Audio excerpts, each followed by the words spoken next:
My name is Kevin Flood. I grew up here in South Longford. I actually grew up here in the environment that you see me in today. And this place has changed a lot. The buildings and so on have changed hugely over the years, but the overall environment is still more or less the same, that rural environment. And the beauty of this area is the sort of lovely trees that you get growing around the place and interacting with sort of fairly flat landscape, and then the water down at the Innie. A few years ago, I created a piece for a library in Drogheda called a reading tree. And the idea behind the reading tree is that in a library, you've got a space where people can sit and read, maybe in a group. And sitting in the environment under a tree in a circle can often take away that sense of being on the spot and make reading to a group that bit easier. So when Mary Reynolds, the county librarian, spoke to me about this particular piece for Edgeworthstown Library, this particular piece of ash was growing out the road here. It was regarded as the near ash when I was growing up, and it was one of the landmarks as to how far you were away from the house when your mother was trying to keep an eye on you. And the near ash blew down in a storm, so I wanted to do something with it. And in keeping with the principles of the arts and crafts movement, I carved this piece from an actual piece of wood that was growing close to the studio, that I wanted to bring to life again in a different way. So that's the story of how the piece actually came about and how I chose the particular materials. And if you look around the landscape here, you'll also see the other native trees like sycamore and beech. So I wanted to include a sort of balance of the trees that you get growing in a local area like this. So the piece at the back is actually sycamore. You know, in the ditch out there where it was growing, the trees are growing close together. So I wanted to recreate that kind of idea.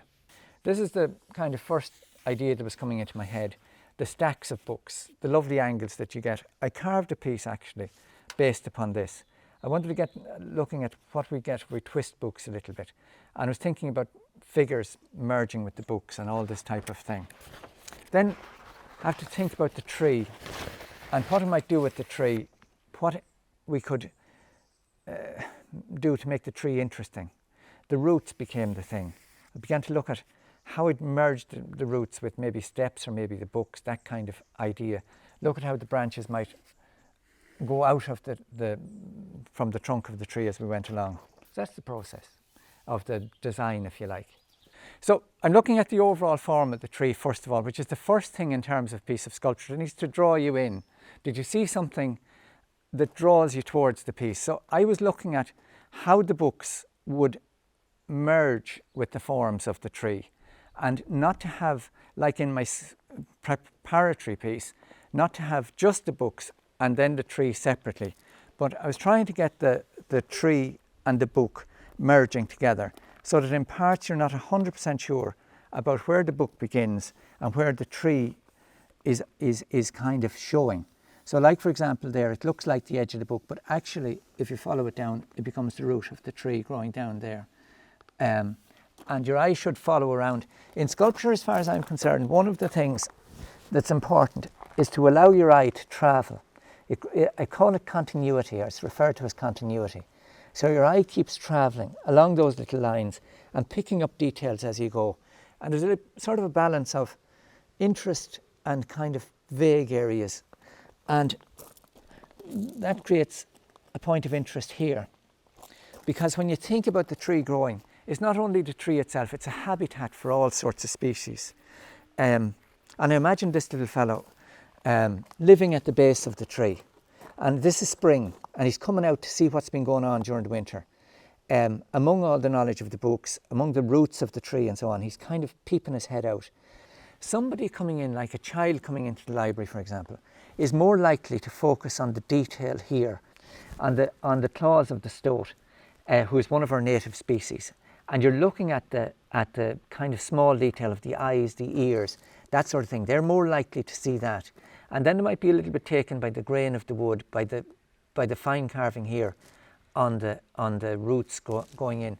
But they look up and they see the tree in a totally different way then, to the way that we'll see it. When they look up there, they're looking up, right up, almost as he is, right up through the tree and showing a completely different perspective on it.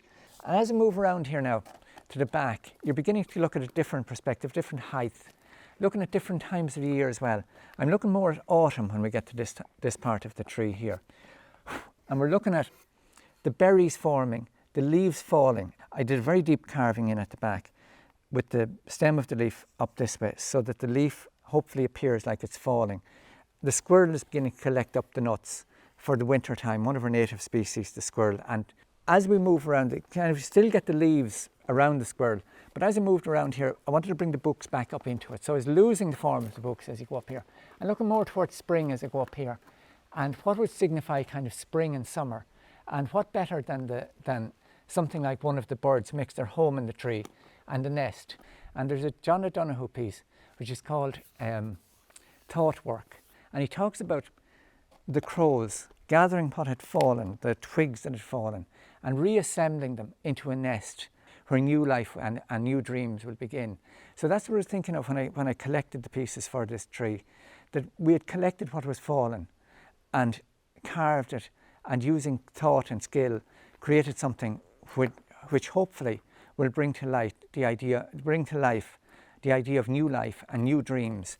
When people read what's in the library, in those books, that's a life in itself. And that's what I was trying to bring across, that sort of sense of the wonder of what can be achieved through the knowledge that's in the books.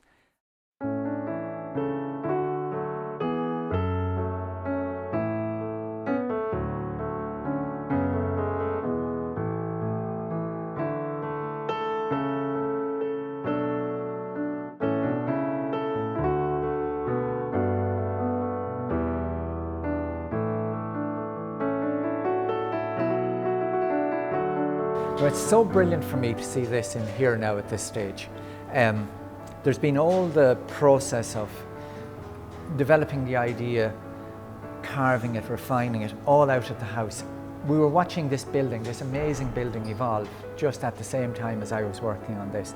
I was interacting with Mary on ideas, but there's something just so rewarding about seeing the piece in this particular location. And I think what we initially hoped for was there'd be an interaction between the wood that we've created the carving out of and the beautiful timber that's used in the building and the light.